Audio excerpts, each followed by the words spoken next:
थोडंसं पटकन रिव्हिजन करू म्हणजे आजच्या मुख्य मुद्द्याला आपल्याला सुरुवात करता येईल. आज आपण रासायनिक अभिक्रियांचे प्रकार बघणार आहोत. जरा सुरुवातीला आपण एकदा काय काय बघितलं या धड्यामधनं ते जरा सुरू करूया. बघा, हा आहे आपला धडा, रासायनिक अभिक्रिया आणि समीकरणे. रासायनिक अभिक्रिया आणि भौतिक अभिक्रिया यातला फरक आपण बघितला होता. रासायनिक अभिक्रियांमध्ये एखाद्या वस्तूच्या अंतर्गत गुणधर्मांमध्ये बदल होतो, त्यातल्या अणू आणि रेणूंच्या रचनेमध्ये बदल होतो, म्हणूनच त्याच्या मूलभूत गुणधर्मांमध्ये सुद्धा बदल होतो. त्यालाच आपण असं म्हणतो की त्याच्यामध्ये काहीतरी अंतर्गत बदल झालेले आहेत ज्याच्यामुळे त्या वस्तूचे गुणधर्म पूर्णपणे बदललेले आहेत. म्हणजे अणू आणि रेणूच्या लेवलला जाऊन जेव्हा एखाद्या पदार्थामध्ये काही बदल होतात ते कशामुळे होतात? समजा आपण एखाद्या वस्तूला उष्णता दिली, उष्णतेमुळे त्याच्यामध्ये असलेल्या अणू रेणूंच्या रचनेमध्ये त्यातल्या अंतरामध्ये बदल होणार आणि त्याच्यामुळे नवीन अणू आणि रेणू तयार होतात, म्हणजेच पूर्णपणे नवीन संयुग बनतात, नवीन पदार्थ बनतात आणि त्या पदार्थांचे गुणधर्म हे मूळ पदार्थांच्या गुणधर्मांपेक्षा पूर्णपणे वेगळे असतात. म्हणूनच रासायनिक अभिक्रियेमध्ये आपल्याला मूलद्रव्य आणि त्याच्यापासून बनलेल्या मूलद्रव्यांच्या पासून बनलेल्या पहिल्या संयुगांना बघितलं की त्याच्यात होणारे बदल देणारे दुसरे संयुग म्हणजे पुन्हा त्याच मूलद्रव्यांचा नव्याने फेरफार होऊन झालेली नवी रचना, असं सगळं थोडक्यात बघायला मिळतं. हे सगळं मी का सांगते तुम्हाला? कारण आपण रासायनिक अभिक्रिया जेव्हा एखादी म्हणतो तेव्हा आपण त्यातले घटक काय ते पण बघतो आणि घटकांमध्ये मूलद्रव्यही येतात, कारण मूलद्रव्यांपासूनच आपली सगळी संयुग बनलेली असतात. मूलद्रव्यांच्या काही रासायनिक अभिक्रियांमधनं संयुग बनतात, त्याच संयुगांमध्ये पुन्हा रासायनिक अभिक्रिया झाली की नवीन उत्पादित बनतात. ह्यालाच आपण रासायनिक अभिक्रिया म्हणतो. याची अनेक उदाहरणं आपण बघितली होती. ज्वलन असेल किंवा एखादी गोष्ट सडणं, खराब होणं, दुर्गंध येणं एखाद्या गोष्टीचा, गंजणं, आपल्या पोटामध्ये होणारे पचन, आपल्या निसर्गामध्ये होणारे सगळे नैसर्गिक बदल, फळ पिकणं किंवा दुधाचं दही होणं, ह्या आपोआप घडणाऱ्या अभिक्रिया आहेत. दुधाला तुम्ही जर तापवलं नाही तसंच ठेवलं तर 2-3 दिवसानंतर ते आपोआप खराब होतं, म्हणजे आंबट होतं. म्हणजेच काय होतं, त्याच्यामध्ये काहीतरी रासायनिक बदल होतात, त्याच्यामुळे त्याचे गुणधर्म पूर्णपणे बदलतात. बरोबर. पुढे रासायनिक अभिक्रियांना भौतिक आणि रासायनिक अशा 2 गटामध्ये आपण पाहिलं होतं. रासायनिक समीकरण मांडायचं कसं हे सुद्धा आपण पाहिलं होतं. रासायनिक समीकरणामध्ये आपण शाब्दिक समीकरणापासून सुरुवात करतो. जसं मी तुम्हाला मागे सांगितलं होतं, मी अधिक सुनीता, माझी मैत्रीण सुनीता, ती आणि मी, आम्ही दोघींनी एकत्र, म्हणजे मी अधिक सुनीता, आम्ही कुठे गेलो 10वी अ चा वर्ग आणि वेळ होती 11:30 ते 12:30. या वेळामध्ये आम्ही काय केलं, भूमितीचा अभ्यास केला. भूमिती प्रकरण 1 असा आमचा शाब्दिक समीकरणाचा जर मी इक्वेशन मांडलं तर तुम्हाला काय समजेल की कोण अभिक्रियाकारक आहे, म्हणजे कोण मुलं आहेत, कोण मुली आहेत जे अभ्यास करतात. तर मी आणि सुनीता असे आम्ही दोघं कोण आहोत, रिॲक्टंट्स आहोत, म्हणजे आम्ही अभिक्रियाकारक आहोत. अभिक्रिया म्हणजे कुठली अभिक्रिया? गणिताचा अभ्यास करणं, भूमितीचं जे पहिलं प्रकरण आहे ते सोडवणं, हीच आमची अभिक्रिया आहे. त्याच्यामध्ये उत्पादित म्हणजे काय की एक्झरसाइज पूर्ण जे सोडवून झालेलं आहे ते आमचं आउटपुट आहे. आम्ही दोघींनी एकत्र येऊन काहीतरी डोकं चालवून हा प्रश्न कसा, तो प्रश्न कसा आहे, असं पद्धतीने सोडवता येईल का, हे सगळं बघून काहीतरी करून बघितलंय. आणि रासायनिक अभिक्रिया म्हणजेच काय की आम्ही एकत्र येऊन काहीतरी बनवलेलं आहे. कदाचित ते उत्तर तसं नसेल, कदाचित ती पद्धत तशी नसेल, त्याची मांडणी तशी नसेल, पण तो आम्ही लावलेला शोध आहे. म्हणजेच काय, 2 अभिक्रियाकारक एकत्र आल्यानंतर जे काही आपल्याला मिळतं ते असतं उत्पादित. आता प्रत्येक वेळेला 2 अभिक्रियाकारक असतात का? तर नाही. याच्यामध्येच आपला पुढचा जो टप्पा आहे जो आपण आज अभ्यासणार आहोत की आपल्या अभिक्रियांसाठीच्या अनेक वेगवेगळे प्रकार, त्यांचे कोणते आहेत ते आपल्याला समजतीलच. थोडक्यात आपण आता शाब्दिक समीकरणावरती होतो. शाब्दिक समीकरणामध्ये कोण कोण भाग घेत आहे आणि कोण बनलंय, कोणत्या परिस्थितीमध्ये बनलंय, ह्या सगळ्याची मांडणी असते. शब्दांनीच आपल्याला त्या गोष्टी समजतात. कॉपर सल्फेट अधिक झिंकची पूड म्हणजे जस्ताची पूड बरोबर आपल्या झिंक सल्फेटचं द्रावण आणि तांब असं मिळतं. हे वरती दिलेली जी अभिक्रिया आहे त्यात त्या पदार्थांची नावं आहेत, त्याला आपण शाब्दिक समीकरण म्हणतो. पण शाब्दिक समीकरण हे काही उपयोगी नाही आहे पूर्णपणे. कॉपर सल्फेट असं लिहिण्यापेक्षा जर मी CuSO4 असं लिहिलं तर मला त्या कॉपर सल्फेटची रचना कशी याचा एक डोक्यामध्ये अंदाज यायला सुरुवात होते. कॉपर सल्फेट हे त्याचं रासायनिक सूत्र आहे आणि कॉपर सल्फेट आणि झिंक. झिंक म्हणजे जस्ताची पूड. तर जस्ताच्या पुडीला मी काय लिहिणार? जस्ताच्या पुडीचं मला जर माहितीच नाहीये रासायनिक सूत्र काय आहे, तर मी त्याला जस्ताची पूड एवढंच म्हणेन. पण जर मला समजलं की त्याला झेडन म्हणजे झिंक म्हणतात, तर मला पुढची केमिकल रिएक्शन स्वतःच येता येतं की ZnSO4 प्लस Cu म्हणजे कॉपर. म्हणजेच शाब्दिक समीकरणाला जास्त सोप्या पद्धतीने आणि संक्षिप्त रूपामध्ये एकदम करेक्ट सांगायची पद्धत म्हणजेच आपलं रासायनिक समीकरण. त्या रासायनिक समीकरणामध्ये डाव्या बाजूला सगळी अभिक्रियाकारक, उजव्या बाजूला सगळी उत्पादित आणि मधल्या बाजूला एक बाण असतो. त्या बाणाच्या वरती आणि खाली काही गोष्टी दिलेल्या असतात, त्या गरजा असतात त्या अभिक्रियेच्या, जसं की टेम्परेचर 60°C किंवा काही त्याच्यामध्ये कॅटलिस्ट असतात, ते असल्याशिवाय ती अभिक्रिया होणार नाही किंवा स्लो होईल. अशा अनेक गोष्टी असतात त्याच्यामध्ये आपण त्या मांडू शकतो. शिवाय त्याच्यामध्ये आपल्या अभिक्रियाकारकांचे आणि उत्पादितांचे स्टेट्स ऑफ मॅटर म्हणजे अवस्था, स्थायू आहे का द्रव आहे का वायू आहे हे सांगता येतं. काही खाली प्रेसिपिटेट म्हणजे काही अवक्षेप जमा झाला खाली, तर ते खालच्या बाजूने त्याचा बाण दाखवतात. वायू किंवा गॅस रिलीज झाला केमिकल रिएक्शन मध्ये, त्याला वरच्या बाजूच्या बाणाने दर्शवतात. अशी सगळीची सगळी माहिती एखाद्या अभिक्रियेची कमीत कमी शब्दामध्ये जास्तीत जास्त सुटसुटीत आणि एकदम परफेक्ट सांगण्याची पद्धत म्हणजेच रासायनिक समीकरण. आता हे समीकरण संतुलित असणं गरजेचं असतं. जेवढे लोक डाव्या बाजूला तेवढेच सगळे लोक उजव्या बाजूला असायला पाहिजे. हे लोक म्हणजे कोण? अभिक्रिया करतानाच्या सगळ्याच्या सगळ्या अणूंची एकत्रित बेरीज ही उत्पादितांच्या सगळ्या अणूंच्या एकत्रित बेरजे इतकी असली पाहिजे. हा पहिला लॉ आहे, म्हणजे पहिला नियम. मागच्या वर्षी आपल्याला होता ना की law of conservation of mass, म्हणजेच द्रव्य अक्षय्यतेचा नियम. हा तोच नियम आहे की डाव्या बाजूला जेवढे लोक आहेत तेवढेच उजव्या बाजूला यायला पाहिजे. मग काय करायचं? अभिक्रिया बघितल्यानंतर तुमचे रासायनिक समीकरण तुम्ही मांडलं, कार्बन अधिक ऑक्सिजन, आपल्याला कार्बन डायऑक्साईड वायू मिळाला. पण जर त्यात कार्बनची संख्या उत्पादितांची आणि अभिक्रियाकारकांची समान नसेल तर ते समान करायची. ह्यालाच रासायनिक समीकरण संतुलित करणं म्हणतात, जे आपण मागच्या वेळेला केलं. जर या बाजूला 2 किंवा त्या बाजूला 3 असे उलटे पुलटे नंबर असतील एखाद्या अणूचे, एखाद्या विशिष्ट अणूचे, समजा कार्बन, हायड्रोजन, ऑक्सिजन, काही, त्याला बॅलन्स करण्याकरता तुम्हाला काही ठिकाणी ऍडजस्टमेंट करावे लागतात. त्याच्यामुळे तुमच्या रेणूंच्या संख्येमध्ये बदल होतो, पण तुमचं समीकरण संतुलित होतं. म्हणजेच एकूण अभिक्रियाकारक किती आहेत, त्यातले उत्पादितांमध्ये किती आहेत, काय गडबड आहे, इकडे कमी तिकडे जास्त, तिकडे कमी इकडे जास्त असं होतं. कारण की आपल्याला त्या पदार्थांचे केमिकल फॉर्म्युला माहिती आहे. जसे की आपण म्हणतो की कार्बन मोनॉक्साईड मिळाला तर CO मिळाला हे आपल्याला माहिती आहे.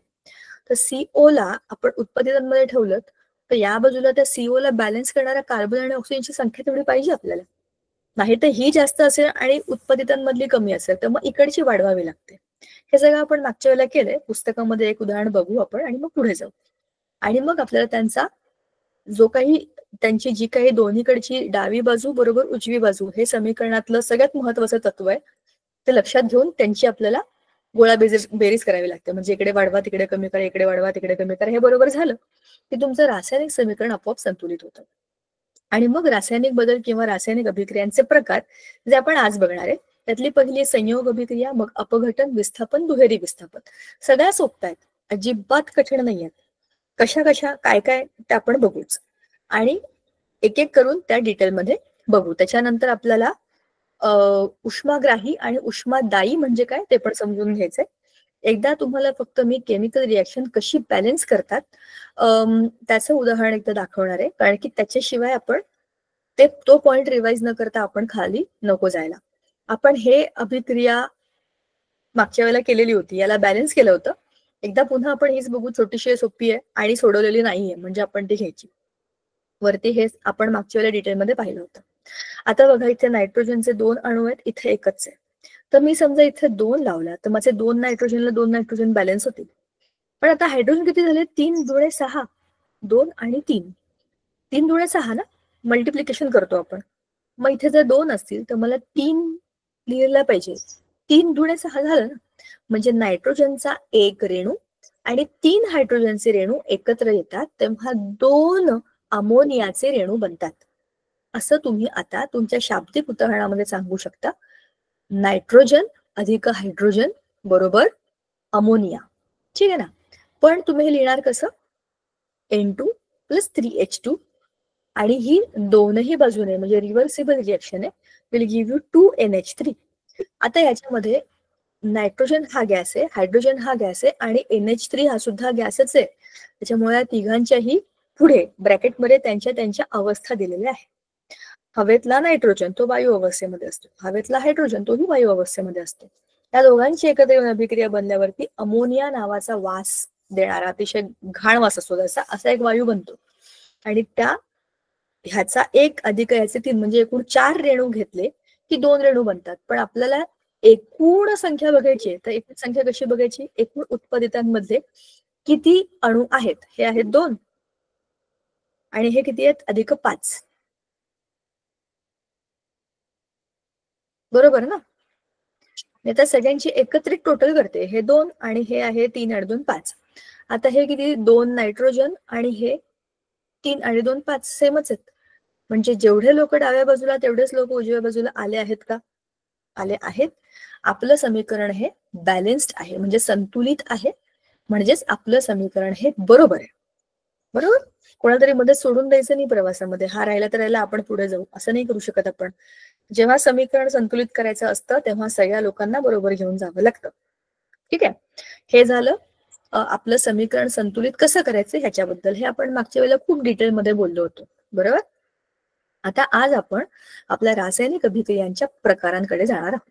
सगळ्यात पहिली आहे संयोग अभिक्रिया, जी मी मगाशी सांगितलं की मी म्हणजे मी अधिक माझी मैत्रीण सुनीता, मग अधिक स म्हणजे सुनीता आहे बरं का, आणि आम्ही दोघींनी एकत्र येऊन भूमितीचा पहिला धडा सोडवला. भूमिती 1, वेळ 11:30. हे बघा, आपण ज्या गोष्टी करतो आपल्या आजूबाजूला त्यांचा संदर्भ घेऊन आपण लक्षात ठेवण्यासाठी स्वतःची समीकरणं बनवू शकतो. हा मग म्हणजे मी आहे, आणि कुठे आहे, 10वी अ चा वर्ग, 10वी अ. आता ही आहे संयोग अभिक्रिया. का बरं, संयोग या शब्दाचा अर्थ आहे ऍडिशन. ऍडिशन म्हणजे 2 किंवा अधिक अभिक्रियाकारकांनी कंबाईन व्हायचं आणि जे काही देईल ते त्याचं उत्पादित असेल.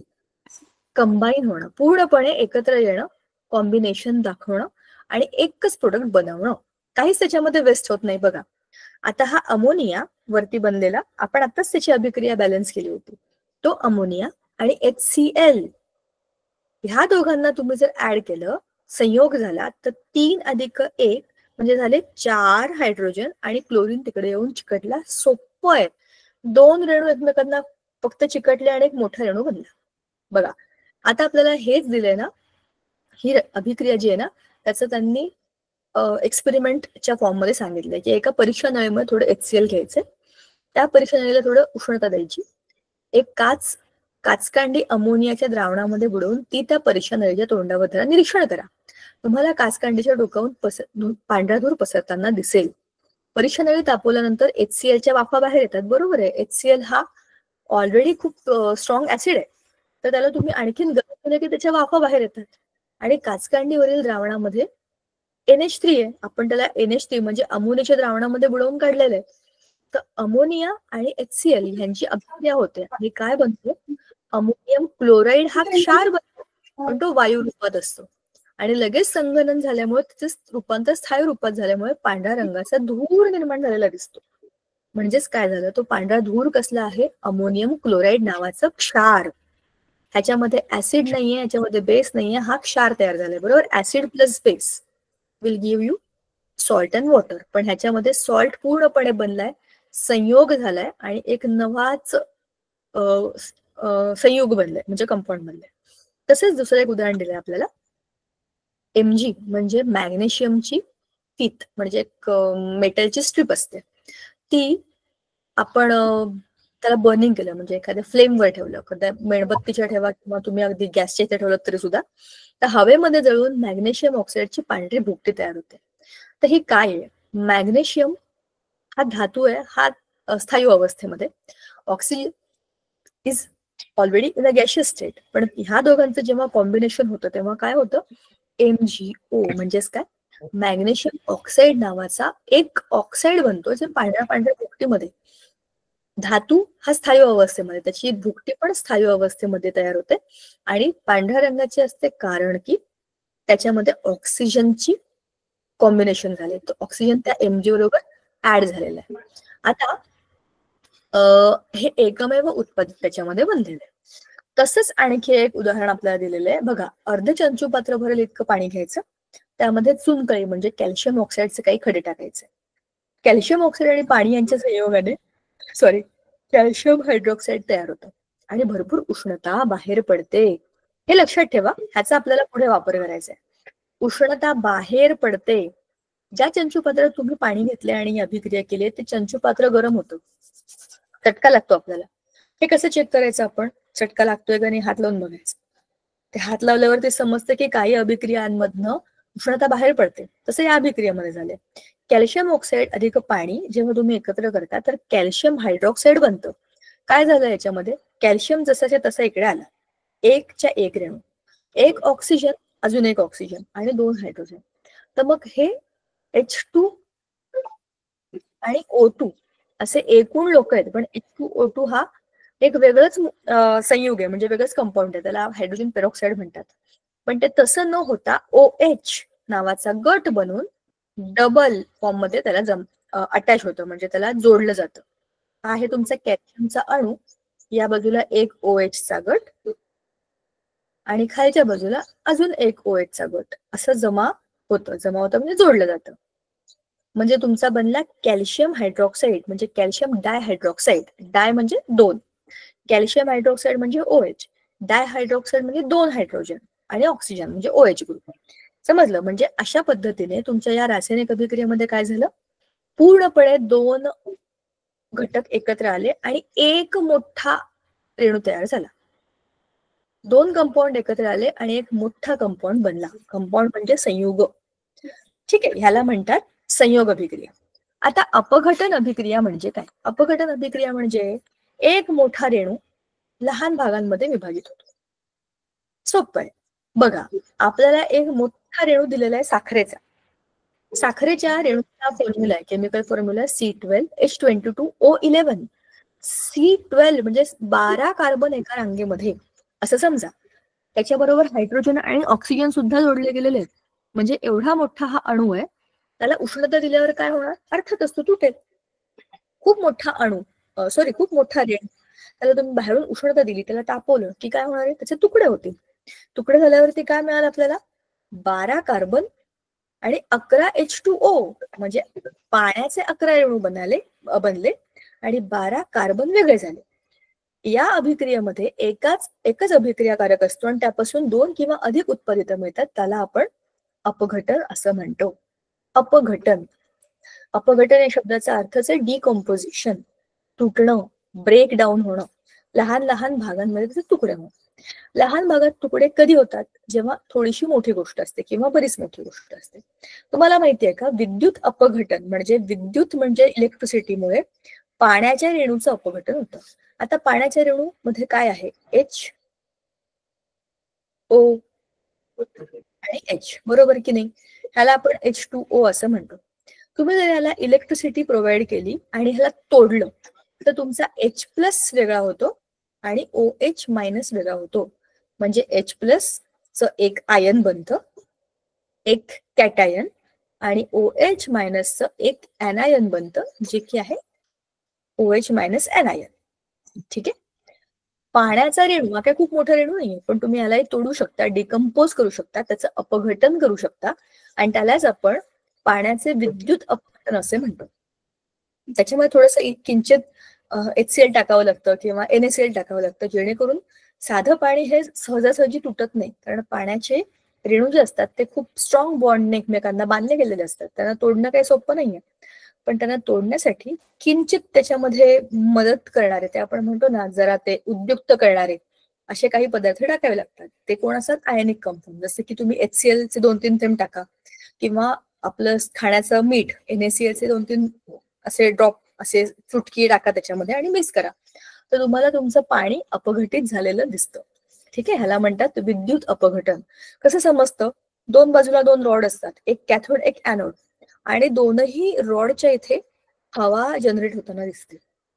ती हवा म्हणजे वायू असतात, ते त्या त्या ठिकाणी येऊन बाहेर पडत असतात. तर मग ते बाहेर येतात ते कोण असतात? H2 आणि O2, बरोबर की नाही? H2 गॅस आणि O2 गॅस असे बाहेर पडतात. का? कारण पाण्यामध्ये H आणि OH मायनस तयार होतात. बघा आपल्याला तेच दिलेलं आहे. पुढे कॅल्शियम कार्बोनेटचे अपघटन, जे आपण मगाशी बघितले ते. आता अपघटन सगळ्यात पहिला आपल्याला जो दिला होता ना या धड्यामधले 5 दिले होते बघा प्रयोग, त्यातला सगळ्यात पहिला प्रयोग हाच होता की एका तुम्हाला त्या भांड्यामध्ये बर्निंग प्लेटमध्ये कॅल्शियम कार्बोनेट ठेवायचं आणि त्याला खूप निळ्या ज्योतीने त्याला तापवायचं. हे दिलंय आपल्या पुस्तकाच्या ह्याच धड्याच्या सुरुवातीलाच दिलेलं आहे. त्याच्यामध्ये तुमचं कॅल्शियम कार्बोनेटचं कॅल्शियम ऑक्साईड हे तुम्हाला मिळतं, जे सॉलिड असतं, आणि कार्बन डायऑक्साईड हा गॅस रिलीज होतो, आणि ह्याची कंडिशन आहे की तुम्हाला त्याला उष्णता द्यायची. तसंच H2O2 म्हणजे हायड्रोजन पेरॉक्साईड हे लिक्विड असतं. तुम्ही त्याला डिकम्पोज केल्यावरती तुम्हाला काय मिळतो? H2O हे लिक्विड फॉर्म मध्ये आणि ऑक्सिजन हा गॅशियस फॉर्म मध्ये. म्हणजे या दोन्ही काय आहेत? अपघटन अभिक्रिया. एका रेणूला दोन भागांमध्ये विभाजित करणं म्हणजे अपघटन होणं.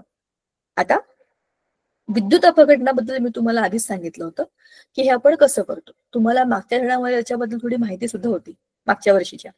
तर आता त्याच विद्युत अपघटनाला आपण जरा आठवून बघूया की त्या पाण्यामध्ये किंचित तुम्हाला म्हटलं त्याप्रमाणे ऍसिड टाकायचं किंवा NaCl टाकायचं. तर विद्युत ऊर्जा म्हणजे इलेक्ट्रिसिटीच्या इफेक्टमुळे काय होतं? H2 गॅस वेगळा होतो आणि O2 गॅस वेगळा होतो. बघा H2 आणि H2 दोन H2 म्हणजे झाले 4, आणि ऑक्सिजन 2 झाले 2. आपलं इक्वेशन बॅलन्स, आपली रासायनिक अभिक्रिया संतुलित आहे. आणि ह्याचाच अर्थ असा की H2O तुटल्यानंतर हायड्रोजन आणि ऑक्सिजन हे दोनही वायू रिलीज होतात. ठीक आहे. आपल्या आजूबाजूला पण भरपूर ठिकाणी हे अपघटन सुरू असतं. उदाहरणार्थ एखादा प्राणी किंवा पक्षी जर मेला असेल, अगदी उंदीर जरी मेला असेल, ते खूप घाण वास येतो. तो वास कशामुळे असतो? की त्याच्या शरीराचं अपघटन होत असतं. अपघटन म्हणजे डिग्रेडेशन, विघटन. आणि त्यांच्या शरीरामध्ये आपलं शरीर जे आहे सगळ्या सजीवांचं हे पंचमहाभूतांनी बनलंय: वायू, अग्नी, पृथ्वी, जल आणि नभ. पण आपल्या शरीरामधल्या प्रत्येक पेशीमध्ये, प्रत्येक गोष्टीमध्ये कार्बन आहे. कुठे ना कुठेतरी कार्बन आहे. आपल्या शरीरामध्ये सगळे केमिकल्स आहेत. म्हणजे जेव्हा एखादा प्राणी मरतो, जसं आपलं शरीर तसं बाकी सगळ्या सजीवांचं शरीर आहे. आपण त्यांच्याच टप्प्याटप्प्यांमधनं उत्क्रांतीतनं मानवापर्यंत आलोय. पण जे आपल्या शरीरात आहे ते सगळं त्यांच्या शरीरामध्ये ऑलरेडी आहे, बरोबर ना? त्याच्यामुळे जेव्हा ते मरतात आणि जेव्हा त्यांच्या शरीराचं अपघटन होतं, विघटन होतं, तेव्हा काय होतं? त्यांच्या आजूबाजूला असलेल्या सगळ्या त्या परिसरामध्ये ते गॅसेस रिलीज होतात त्यांच्या शरीरातले, काही वायू फॉर्म मध्ये आणि काही जमिनीमध्ये त्या इझी कंडिशन मध्ये. कार्बन त्यातला मोकळा होतो, बाकीचे एलिमेंट्स मोकळे होतात आणि ते आजूबाजूला पसरतात आणि समजतं की एखादा प्राणी मेलेला आहे. वास हा सगळ्यात त्याचा बेस्ट इंडिकेटर आहे. पण काही दिवसांनी बघा तुम्ही एखादा कुत्रा किंवा मांजरीचा तुम्ही डेड बॉडी बघितली असेल, तर ती काही दिवसांनी मातीत पडलेली गायब होऊन जाते. कारण की ती पूर्णपणे विघटित होते. त्याच्यावरती खूप सारे सूक्ष्मजीव अवलंबून असतात, त्यांचं ते अन्नच असतं. ते खाऊन टाकतात आणि त्या प्रोसिजरमध्ये त्यांच्यातले सगळेचे घटक असतात ते हवेमध्ये, मातीमध्ये आणि पाण्यामध्ये जवळपास असेल तर त्यातनं ते विरून जातात. ठीक आहे. त्यालाच डिग्रेडेशन असं म्हणतात. आता अच्छा, इकडे आणखी एक महत्वाची गोष्ट दिली आहे, जैविक वायू म्हणजे बायोगॅस प्लांट. तर बायोगॅस हा पण असाच बनतो की शेणाच्या किंवा शेतीमधल्या जर काही टाकाऊ वस्तू असतील त्यांना त्या मोठ्या त्या असं गोल आकारासारखं असं हौद असतो, त्याच्यामध्ये एक रॉड असतो, तो गोल गोल गोल गोल फिरतो आणि मध्ये त्यात पाणी बिणी आणि ह्या सगळ्या डिकम्पोजेबल गोष्टी टाकतात आणि त्याच्यामधनं त्या फिरवून फिरून फिरून जो वायू तयार होतो तो जमा केला जातो, तो किचन मध्ये आणला जातो. जसं की आपला LPGचा असतो, जे सिलेंडर आपण आणतो किचन मध्ये, त्या वायूच्या ऐवजी हा बायोगॅसचा वायू वापरला जातो. जे आपल्या आजूबाजूला ज्यांच्याकडे शेती आहे किंवा ज्यांच्याकडे पाळीव प्राणी आहेत त्यांच्याकडे हे सगळं सेंद्रिय काय बरं म्हणतात, असे सगळे पदार्थ, ऑर्गॅनिक वेस्ट खूप असतो. मराठीत जरा कठीण आहे बोलणं. ऑर्गॅनिक वेस्ट म्हणजे सेंद्रिय कचरा हा जास्त प्रमाणामध्ये असतो आणि हा विघटित होतो. आणि शिवाय त्यातनं त्या बायोगॅसच्या प्लांटमधनं जे काही स्लरी मिळते ती शेतामध्ये आपण वापरू शकतो ऍज अ कंपोस्ट किंवा दुसरं काही खत म्हणून वापरलं जातं, कारण की ते खूप चांगलं असतं जमिनीचा कस वाढवायला. ठीक आहे. आता विस्थापन अभिक्रिया ही तिसऱ्या प्रकारची अभिक्रिया आहे. बघा, ही विस्थापन अभिक्रिया आपण आधी सुद्धा बघितलेली आहे. ती मोठी अभिक्रिया होती.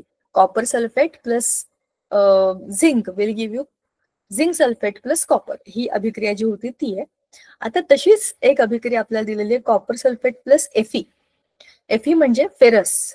आता तेच होईल, फेरस जाईल कॉपरच्या जागेवरती, तर मग काय बनेल, FeSO4 बनेल, बरोबर का?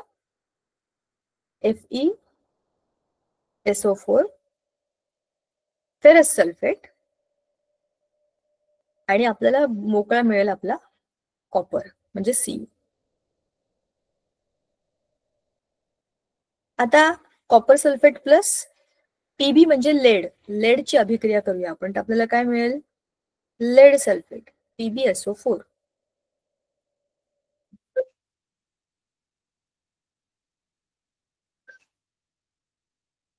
Plus Cu. आता हे काय आहे, काही नाही, दुसरं तिसरं काही नाही, खो-खो आहे, खो-खो. या खो-खोच्या खेळामध्ये या फेरसने कॉपरला दिलाय खो, कॉपर उठला आणि त्याच्या जागेवर जाऊन पळायला लागला आणि फेरस स्वतः तिथे जाऊन बसलेला आहे. ते आपण असे बसतो ना रांगेमध्ये, खो ह्याचं तोंड तिकडे त्याचं तोंड तिकडे, असे असे करून ते कॉपर आणि SO4 असे बसले होते, 2 गट. याने येऊन त्याला खो दिला, स्वतः हा पळून गेला आणि फेरस त्याच्या जागेवर येऊन बसला. हा सिंपल विस्थापन अभिक्रिया आहे, जागा बदलणं, डिस्प्लेसमेंट. सोप्या शब्दातला खो-खो. एक गट दुसऱ्या गटाला पळवतो, स्वतः त्याच्या जागेवर जाऊन बसतो. म्हणजेच काय करतो, विस्थापित करतो जागेवरून त्याला. एखाद्या गोष्टीला आपण आता बघा ना, गणपतीची स्थापना करणे, स्थापना करणे म्हणजे एखाद्या ठिकाणी त्याला बसवणे, विस्थापना म्हणजे उठवणे, बरोबर ना? म्हणजेच तुम्ही त्याला तिकडनं जागेवरून उठवून दुसरीकडे पाठवताय आणि त्याच्या जागेवर कोणातरी जाऊन बसवताय. हे झालं तुमचं विस्थापन अभिक्रिया. मग दुहेरी विस्थापनामध्ये काय विशेष असतं, दुहेरी विस्थापनामध्ये सगळ्यात महत्वाची गोष्ट म्हणजे हे अशी अदला बदली तर होतेच, पण अवक्षेप तयार होतात. अवक्षेप तयार होतं म्हणजे खाली काहीतरी असे सॉलिड पदार्थ येऊन चिकटल्यासारखं होतं. ज्या अभिक्रियेमध्ये अभिक्रियाकारकांमधील आयनांची अदलाबदल होऊन अवक्षेप तयार होतो ती दुहेरी विस्थापन पद्धती असते. BaSO4 प्लस K2CrO4 ह्याच्यामध्ये काय होईल, आता याचं काय बनेल आपण ते लिहून टाकूया, बेरियम क्रोमेट BaCrO4. BA च्या जागी फक्त BA च्या बाजूला मी क्रोमेटचा ग्रुप लावला, ठीक आहे, आणि K2SO4.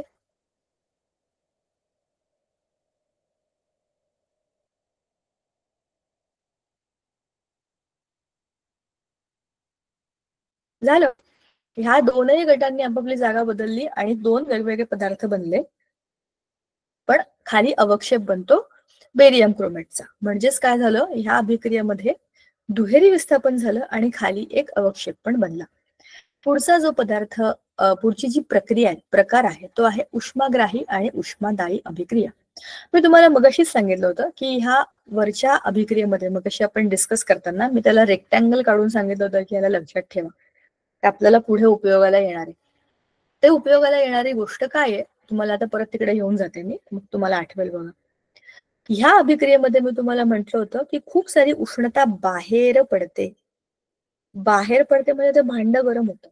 ह्याला आपण म्हणतो उष्मादायी, उष्णता देणारी अभिक्रिया, बरोबर. आता खाली एक चित्र आहे बघा, ह्या चित्रामध्ये उष्माग्राही म्हणजे तुम्ही ह्याला इथे उष्णता देताय, ही अभिक्रिया उष्णता ग्रहण करते म्हणून ती उष्माग्राही, आणि ती वरच्या अभिक्रियामध्ये उष्णता देते म्हणजे काय, उष्मादायी. बघा, आपण सोप्या भाषेमध्ये याला कसं समजून घ्यायचं, हा पॉइंट आपण इथे काढून ठेवूया आणि आपल्या आपल्या पद्धतीने त्याला सोप्या भाषेमध्ये समजून घेऊया. आपल्याला माहितीये की reactants give us products. Reactant म्हणजे काय, अभिक्रिया कारक, प्रोडक्ट म्हणजे उत्पादित. जर रिएक्टंट बरोबर हीट असेल plus heat. Reactant plus heat. जरा याची जागा बदलू का मी? नीट लिहिलं नाहीये ते, लांब लांब लिहायला पाहिजे. Reactant give you product. जर तुमच्या रिएक्टंट म्हणजे अभिक्रियाकारकांबरोबर तुम्हाला उष्णता द्यावी लागली तर ते काय आहे? उष्माग्राही. उष्माग्राही का बरं?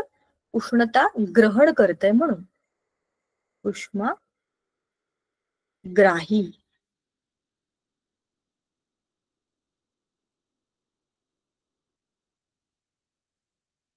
अभिक्रिया जी आपण वरती बघितली, चित्रामध्ये बघितली, त्याला आपण टेस्ट ट्यूबला गरम करत होतो. दुसरी असते उष्मादायी. त्याच्यामध्ये आहेत तुमचे reactant which give you product. ते तुम्हाला प्रोडक्ट देतात म्हणजे उत्पादित देतात आणि त्याच्याबरोबर जेव्हा उष्णता बाहेर पडते, प्रोडक्ट्स बरोबर उष्णता बाहेर पडली की आपण त्याला काय म्हणतो? उष्मादायी. म्हणजे ह्या अभिक्रियेतनं उष्णता दिली गेली बाहेर. उष्मादायी. ठीक आहे.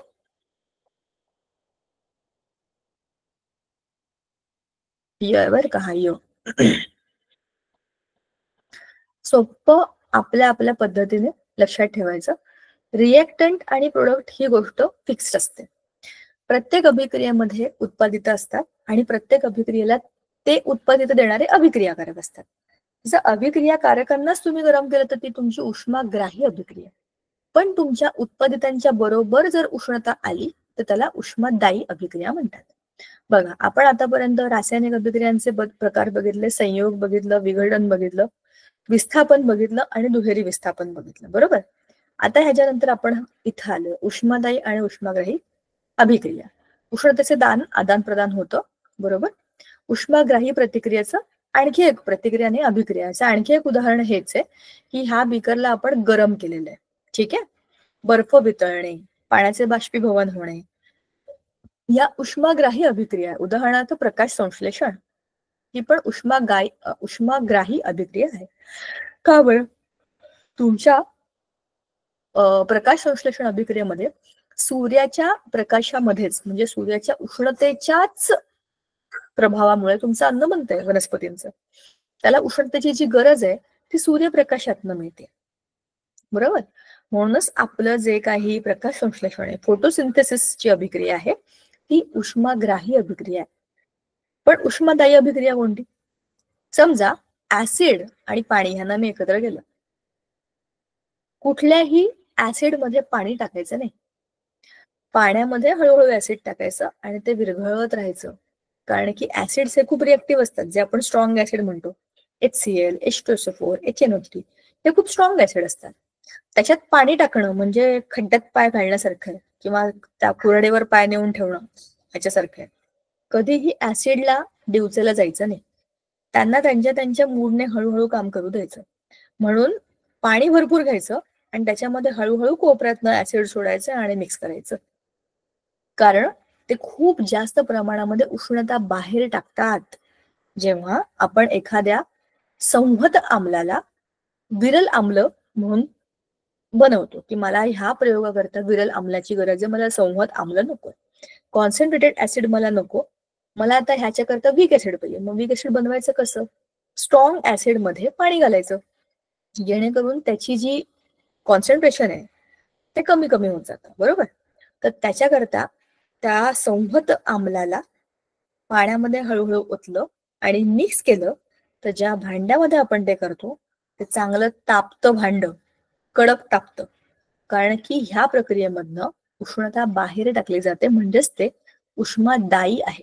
आणि हा खरा प्रयोग आम्ही केला होता. आम्ही जेव्हा कॉलेजमध्ये होतो तर आम्हाला विरल आम्लाची गरज होती, ते पण विरल HCl ची गरज होती. HCl हे खूप स्ट्रॉंग ऍसिड आहे. तर त्याच्याकरता पाण्याचा मोठा बिकर भरून घेतला होता आणि त्याच्यामध्ये कोपऱ्याने HCl टाकलं होतं. अशा वाफा निघत होत्या, पाणी तापलं होतं आणि आम्ही ते असे ढवळत बसलो होतो.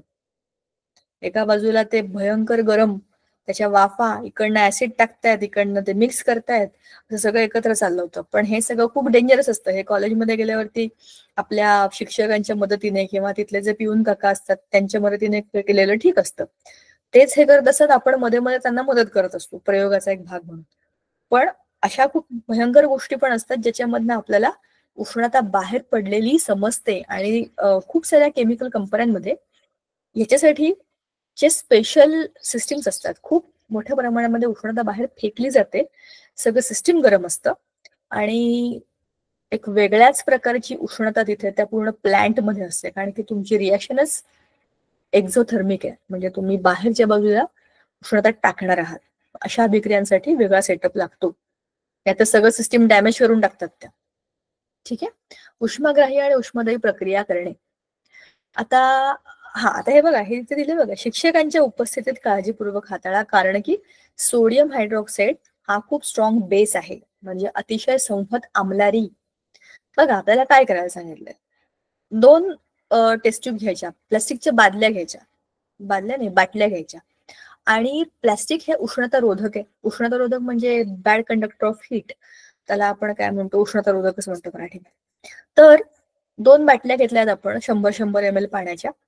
दोन्ही बाटल्यांमध्ये पाणी घ्यायचं आणि त्याचं टेम्परेचर मेजर करून ठेवायचं. रूम टेम्परेचर असणार ना, आपण ज्या टेम्परेचरला प्रयोग करणार आहे तेच टेम्परेचर. आता एका बाटलीमध्ये 5 ग्रॅम पोटॅशियम नायट्रेट टाका, KNO3, आणि ती बाटली चांगली हलवा. तयार झालेल्या द्रावणाच्या तापमानाची नोंद करा. आता दुसऱ्या बाटलीमध्ये 5 ग्रॅम NaOH टाका, आणि आता ही बाटली पण चांगल्या पद्धतीने ढवळा, चांगलं मिक्स करून टाका. ते सोडियम हायड्रॉक्साईड सॉलिड असतं, त्याला चांगलं मिक्स करायचं आणि मग तिथल्या तापमानाची नोंद करायची पाण्याची. पहिल्या बाटलीत पोटॅशियम नायट्रेट पाण्यात विरघळणे ही प्रक्रिया घडली, तर दुसऱ्या बाटलीत सोडियम हायड्रॉक्साईड पाण्यात विरघळण्याची प्रक्रिया. दोन्ही पाण्यामध्ये 2 वेगवेगळे पदार्थ आपण विरघळवलेले आहेत. आता KNO3 जी बाटली आहे त्यातलं पाणी होतं थंड, बाटली पण थंडगार होते. म्हणजेच तुम्हाला आता बाहेरच्या बाजूला हात लावून समजतं बघा, आपण किती म्हणलं की प्लॅस्टिक हे उष्णतारोधक आहे, पण तुम्ही स्प्राईटची बाटली फ्रीजर मधनं काढली असेल तर तुमच्या हाताला थंड लागतेच की नाही ती, कारण की आतली गोष्ट थंड आहे म्हणून तुम्हाला बाहेर ती बाटली पण गार करते. तसंच आता ह्या प्रक्रियेमध्ये KNO3 पाण्यामध्ये विरघळताना आजूबाजूची उष्णता शोषून घेते आणि आपली बाटली पण थंड होते, पाणी पण गार होतं, ते विरघळलेलं पाणी. आता उलट NaOH पाण्यामध्ये विरघळताना उष्णता बाहेर टाकतो, त्याच्यामुळे बाटली पण तापते, पाणी पण तापते. म्हणजेच काय, 2 वेगवेगळे पदार्थ, सारख्या बाटल्या, सारखं पाणी, सारखं तापमान, पण परिणाम वेगळे. जे पदार्थ पाण्यामध्ये विरघळताना उष्णता शोषून घेतात ते उष्माग्राही असतात, आणि जे उष्णता बाहेर टाकतात ते उष्मादायी असतात. ह्या आपल्या प्रयोगामध्ये NaOH हा उष्मादायी आणि KNO3 हा उष्माग्राही पदार्थ आहे. सोपं आहे की नाही. आता हाच मुद्दा पुढे घेऊन आपल्याला जे दिलंय बघा, इथे समीकरण दिलेले आहेत. कॅल्शियम कार्बोनेट आणि उष्णता, आपल्याला काय मिळतं, कॅल्शियम ऑक्साईड आणि CO2. आता कॅल्शियम ऑक्साईड आणि H2O म्हणजे ह्याच कॅल्शियम ऑक्साईडला पाण्यामध्ये जेव्हा तुम्ही टाकता तेव्हा तुम्हाला परत कॅल्शियम हायड्रॉक्साईड आणि उष्णता म्हणजे उष्मादायी अभिक्रिया, उष्माग्राही अभिक्रिया अशी मिळते. बघा ह्याच्यात काय दिलंय आपल्याला, सिमिलर प्रोडक्ट्स आहेत. सिमिलर म्हणजे calcium carbonate, calcium oxide, calcium hydroxide, हे सगळे कॅल्शियमचे संयुग आहेत. आता त्यांना तुम्ही उष्णता दिली, घेतली, कोणत्या कोणत्या पद्धतीच्या वेगवेगळ्या रिॲक्शन्स तुम्हाला मिळतात हे इथे बघायला मिळतं. किती छान आहे, मस्त आहे की नाही. आता ह्याचा पुढचा टप्पा आहे रासायनिक अभिक्रियेचा दर, रेट ऑफ केमिकल रिॲक्शन. आता बघा, एखादी अभिक्रिया, जसं मी तुम्हाला म्हटलं, मी आणि सुनीता आम्ही अभ्यासाला गेलो, आम्ही भूमितीचा अभ्यास करायला घेतला. आता त्या भूमितीचा अभ्यास झाला, आमचा पहिला धडा झाला आणि आमचं उत्पादित तयार आहे, आमच्याकडे वह्यांमध्ये पूर्णच्या पूर्ण एक्सरसाइज लिहून तयार आहे, झाला आमचा अभ्यास. आमची रासायनिक अभिक्रिया संपली. रासायनिक याचा दर म्हणजे रेट ऑफ केमिकल रिॲक्शन कशी शोधायची. सगळ्यात महत्वाची गोष्ट आहे की मी आणि सुनीता म्हणजे 2 अभिक्रियाकारक आहेत. आम्ही दोघेही जर अभ्यास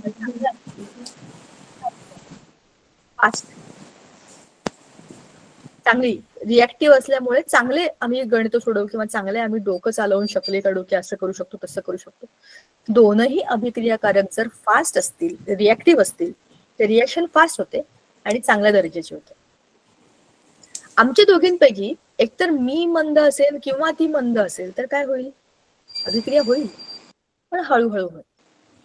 मी खूप फास्ट अभ्यास करते पण तिथे चाललंय आपलं हळूहळू टाइमपास करणं, किंवा तिला समजतच नाहीये, काही प्रॉब्लेम असू शकतो, तर काय होईल?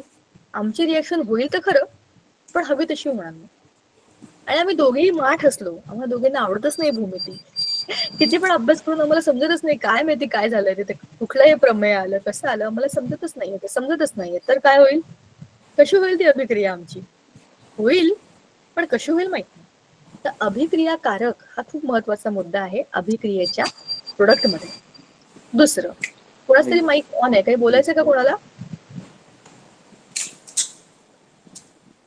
योगेश पिंगळे, काही बोलायचंय का तुम्हाला? नाही मॅडम. ऑल राईट, ठीक आहे. चला, दुसरा मुद्दा आपण बघत होतो. एक तर आहे अभिक्रियाकारक कोण आहेत आणि ते कसे आहेत. दुसरं, अभिक्रिया घडतानाची सिच्युएशन. आता आम्ही भूमितीचा अभ्यास करायला गेलो तर भूमितीचा अभ्यास कदाचित हा असा विषय आहे की आम्हाला दोघींनाही तो फारसा आवडत नाही. पण आता आम्ही मराठीचा विषय घेतला आणि मराठी तिलाही आवडतं, मराठी मलाही आवडतं. तर आता आमचं जे उत्पादित आहे, उत्पादित ते पूर्णपणे बदलेल. म्हणजेच आता कंडिशन बदललेली आहे. कोणत्या सिच्युएशन मध्ये आमची अभिक्रिया होते याच्यावरती अवलंबून आहे की प्रोडक्ट कसा बनतो. आताची सिच्युएशन खूप चांगली आहे. आता आम्हाला आवडणारा विषय आहे, त्याच्यामुळे आमचं काम परत सोपं होईल. आता क्रिया घडण्यासाठी, सोपी घडण्यासाठी, चांगली घडण्यासाठी ज्या गोष्टी गरजेच्या आहेत त्यांनाच आपण ह्या रासायनिक अभिक्रियेच्या दरामध्ये बघतो. अशा 5 गोष्टी आहेत. आता मी तुम्हाला जे सांगितलं हलकं फुलकं उदाहरण, ते तुम्हाला थोडं हसू यावं, थोडं समजावं ह्या हिशेबाने होतं. सगळ्यात पहिला त्यातला जो घटक आहे तो आहे अभिक्रियाकारकांचे स्वरूप. जसं मी तुम्हाला म्हटलं की आम्ही दोघी रिॲक्ट करतोय, आम्ही दोघी कशा आहोत त्याच्यावरती अवलंबून आहे की रिॲक्शन कशी होईल. तर आपलं जे पहिली रिॲक्शन होते ना, झिंक आणि कॉपर सल्फेट, तशीच एक कंपॅरिझन वाली एक स्टोरी आहे. म्हणजे इथे अल्युमिनियम आणि जस्त या दोघांना HCl मध्ये तुम्ही अभिक्रिया करायला टाकलं तर अल्युमिनियम आणि झिंक या दोघांचीही विरल हायड्रोक्लोरिक आम्लाबरोबर अभिक्रिया होऊन H2 गॅसेस तुम्हाला मिळतो. दोनहीकडे सेम रिॲक्शन होते, पण त्यांचे पाण्यामध्ये विद्राव्य क्षारही तयार होतात. झिंक धातूच्या तुलनेमध्ये अल्युमिनियम धातूची आम्लाबरोबर अभिक्रिया करण्याची क्षमता ही जास्त आहे. हे जास्त लवकर रिॲक्ट करतात. कोण?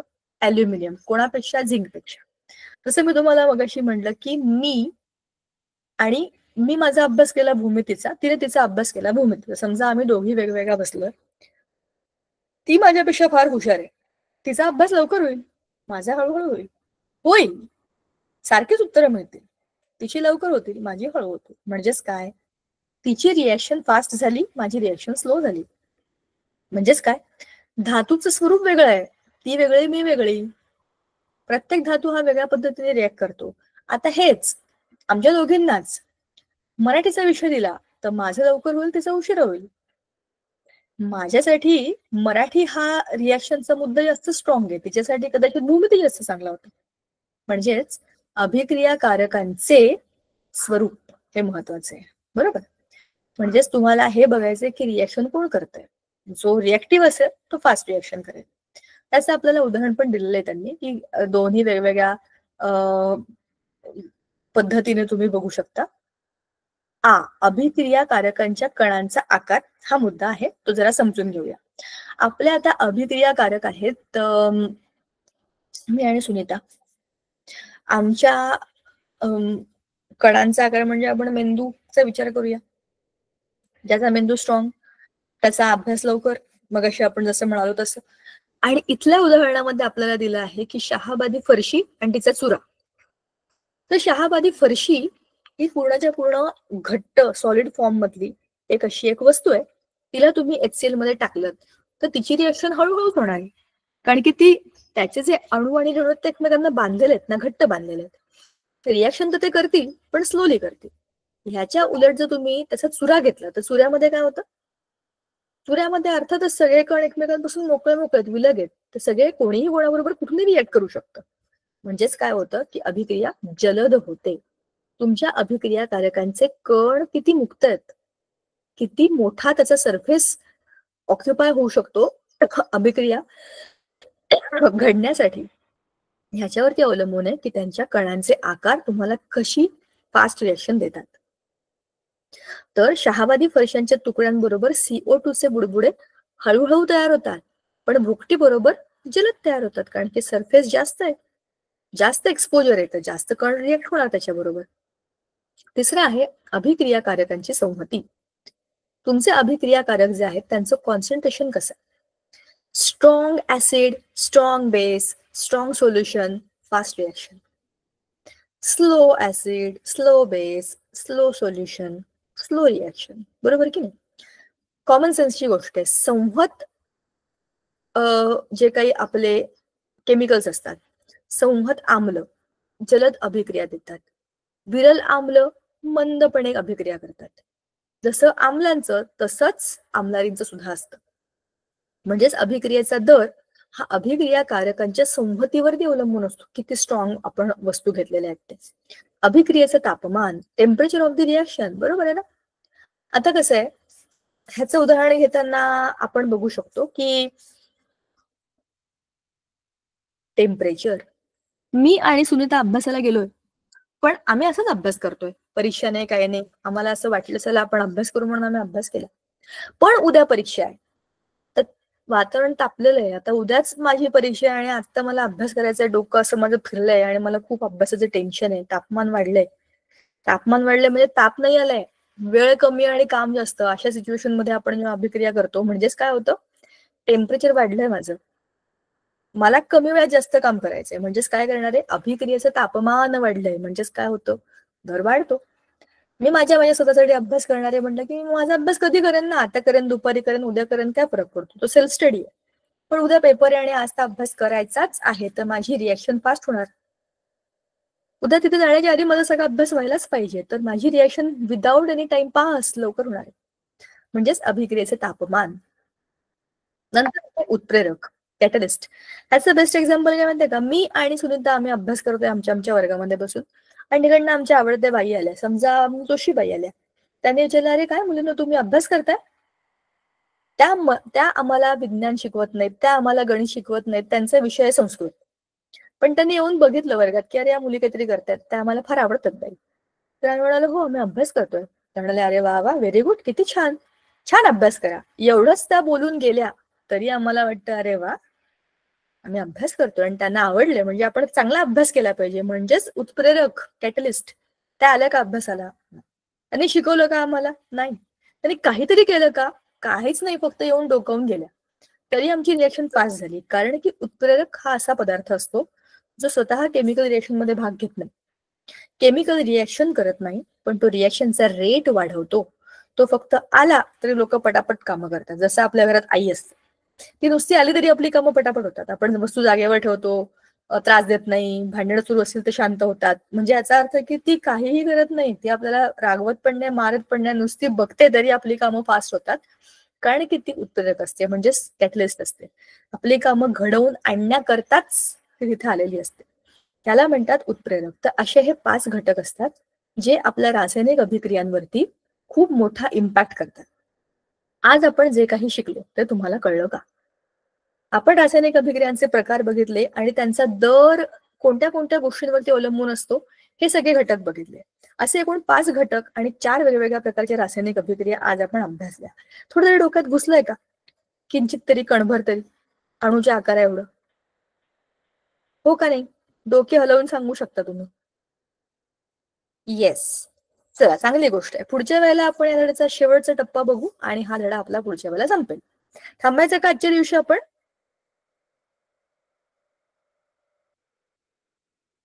ओके, चलो bye bye. Thank you. Thank you Sangeeta ma'am. Ma'am.